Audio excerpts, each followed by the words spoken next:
guys, welcome back to another video. It is WAZZEH from MV Scooters, and right now I'm at one of my favourite parks in Western Sydney. It is Glenmore Park Skate Park. I've come out here today because I've got a brand new pair of riding shoes and I want to wear them in. But it clicked to me, most of you guys at home, whenever you talk about protective gear, think helmets, elbow pads, knee pads, but you never really take into consideration your feet and how much having a good pair of riding shoes can impact your experience when riding. So I've got my favorite pair of riding shoes right here. This is not a paid promotion or advertisement for Nike or anything like that. This is genuinely my own personal opinion, and this is my favorite shoe. It is a Nike SB Blazer Low XT, and there is a bunch of reasons why I choose to ride in this shoe, but I just want to kind of go into some depth of that in a minute. Right now I'm just going to talk about this. This is at least a year old right now. I've been riding these bad boys for absolutely ages, and as you can see, they've held up so well. That is one of the main reasons I choose this shoe. The only thing you can really see on the bottom is how much the sole's worn out, but I'm going to take the blame for that because I probably should have gone out and got new riding shoes a lot earlier. I was just a little lazy. They did hold up really well on top, and you know, I don't really do too gnarly impact style riding where having soles of your shoes to absorb the impact is all that important. There are guys out there and other riders that send it way higher and harder than me in terms of like gaps, drops, and impact absorption and stuff like that. So I've kind of turned a blind eye to that, but I'm going to chuck the GoPro on right now, wearing these bad boys, and give you guys at home a little bit of an insight, some tips and tricks as what to look for when buying your next riding shoe.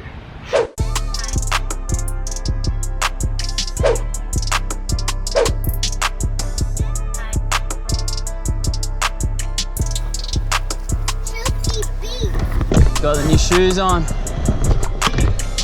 Let's get it. So straight out of the box, these things are a little stiff. It's important that you guys actually wear new shoes in. Do some tricks. Let's get a double whip. All right, but let's talk about why I love these shoes. One of the most important things for me is comfort. I love getting on rails, everything like that,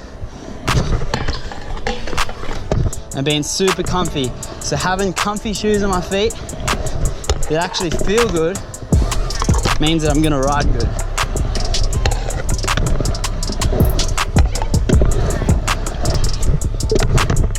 Woo.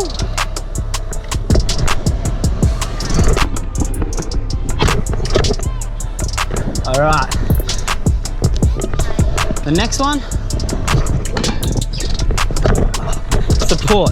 When things like that don't go right, you want to make sure that you're landing and not actually rolling your feet. So some support around the ankles and stuff, even just a little bit of cushion can go a long way. Let's get that trick.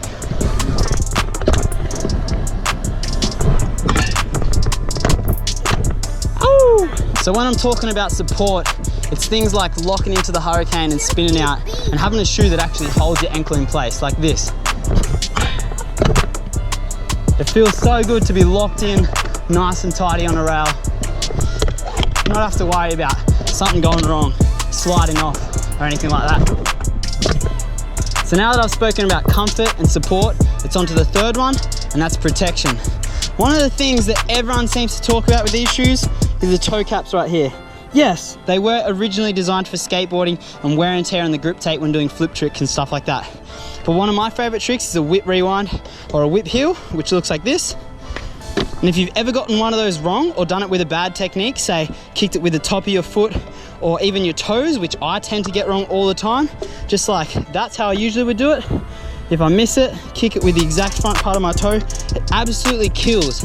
One of the other things too, and most common injuries when doing like whip tricks, is when you stomp your feet down a little early and the deck comes down and crushes your toes like that. It happens almost every single time you ride. And one of the best ways I try to limit that is by having the toe cap. Some of you at home might think that's stupid, but every time I tend to do a whip rewind, it definitely helps me out.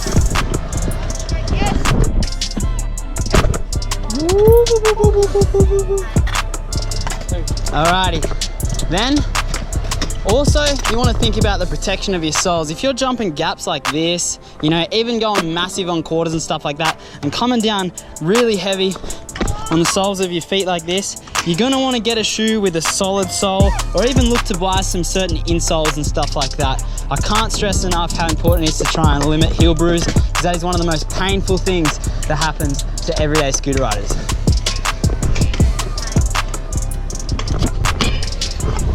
Next up, we've got durability. When buying a shoe, you want to make sure you think about how much wear and tear you actually influence on it. If you're out there spending like 20 bucks, you can't expect a shoe to last that long. But if you spend over $100 or something like that, you've got to at least expect to get a couple months wear and tear. I'm not going to put a specific time limit on it or anything like that, but be realistic with how much wear and tear you cause, because guys like Michael out there, he burns through shoes. Last up, I'm going to talk about scooter control. Now most of you guys at home are probably thinking, what the hell is scooter control? When you're doing tricks like this, you really want to have good scooter control. Guys like Juzzy Carter and other street riders out there tend to buy a bit of a thinner shoe in terms of sole and stuff like that, especially if they're not really jumping gaps and they're just like grinding rails, dancing all over the place on ledges. They want to be really nice and close to the deck so they've got good control when hitting bumps, kinks and stuff like that, so they can feel every kind of like groove and slide throughout the scooter and get the best balance point. Then on the complete opposite end of the scale, you have Park Slayers and world champion Dante Hutchison, who ride in a thicker shoe like an Air Force One. For them, it's all about protection and absorption. So when they're hitting massive quarters and stuff like that, they don't want to come down slamming on their heels when they're doing buttercups or double flares, anything like that. So you got to remember, whatever style of riding you pick, you got to find the best shoe for you. Right now, I'm about to take the GoPro off, chill out for a little bit and head to Jamo. So we just got out to Jamo and there's a bunch of other shredders out here. Yeah. Like this bloke. How am I doing? But Cody's out here, so I'm gonna film a couple of clips to him and then I'm gonna head home and edit this video. So let's just watch him shred up this place.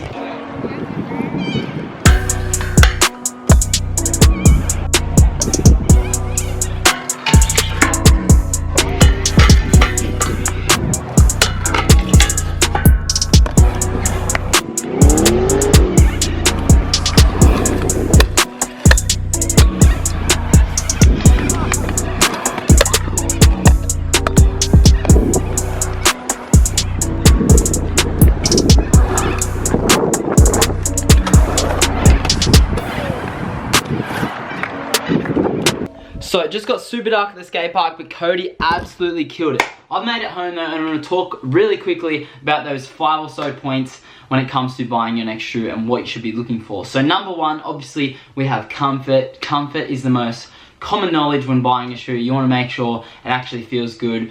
Depending on your foot shape and stuff like that, your favorite riders and the shoes that they wear may not fit your feet. So just be realistic, guys. Like if it isn't for you, it isn't for you. Trust me, buy a shoe that feels good and you're gonna ride good. Next up, we've got support. You need to realistically think about what you want. Some people ride in high tops, some people ride in low tops. It's up to you and the amount of support that you want to actually get from your shoe. I ride in lows. I've had some weak ankles over the years and that could be a bad decision on my part, but I'm just not really down with high top shoes. I don't necessarily feel too comfy in them.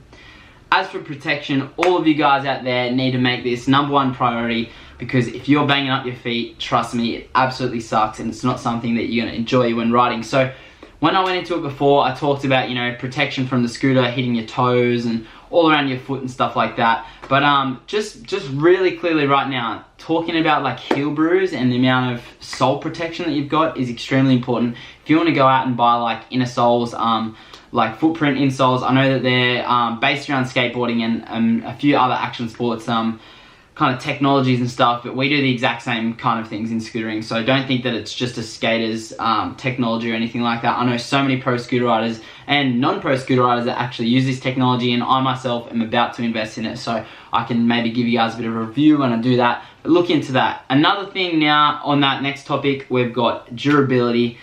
You want to make sure that you're realistic with your budget. If you're spending heaps of money on shoes, you're going to want to get some good wear and tear out of them. But if you're like dragging your feet along the ground instead of using a brake, or if you don't have a brake and just like bang them around, if you're thrashing your shoes, like I don't even know how like the wear and tear comes about. Everyone's different. Everyone has their own little bad habits. I myself don't run a brake. I run a wheel guard, so I tend to use my shoe like on top of my back wheel sometimes, and I often get like a little bit of wear and tear from the wheel in my right shoe. But that's just me. You guys just need to be realistic about that and think about the budget that you spend and how long that shoe should actually last with the amount of damage that you cause. And then last of all, we've got scooter control, and I really just want to talk about this one quickly. A lot of guys out there riding different style shoes, and I'm not saying that one is necessarily better than the other. I just want to give you guys a home, like, I don't know, a bit of like knowledge as to what you should be looking for when buying the shoe and stuff like that. Each to their own, make your own decision and stuff. But for me personally, I don't think riding in a shoe with like a massive heel or massive like sole is a good idea. If you think about shoes like Air Max, that's got like a massive sole. You're not necessarily getting good like foot to deck kind of feel, if that makes sense. It's more just like an air bubble. But yeah, those shoes for everyday like wearing, like everyday, having a mental blank right now. Those shoes that you wear every day, these would be awesome. They're super comfy and stuff like that. And I know so many people that dead set love wearing Air Max and shoes like that with a bit of a platform underneath for some comfort. But I just don't recommend riding in that, but that's my own opinion. Like I said, there's guys out there like Dante who do ride a bit of a thicker base shoe. Even Angus Hughes here in Australia, he's picked up the Air Force One lately, and they're absolutely loving it. Everyone's each to their own. Do what you want to do, shred what you want to shred. But hopefully you've learned something from this video. If you did enjoy it, make sure to leave a thumbs up, subscribe to my channel, and I'll be back posting videos every Wednesday and Friday as of this video. So get around it, guys. Show some love, show some support, and I'll see you in the next one. Peace.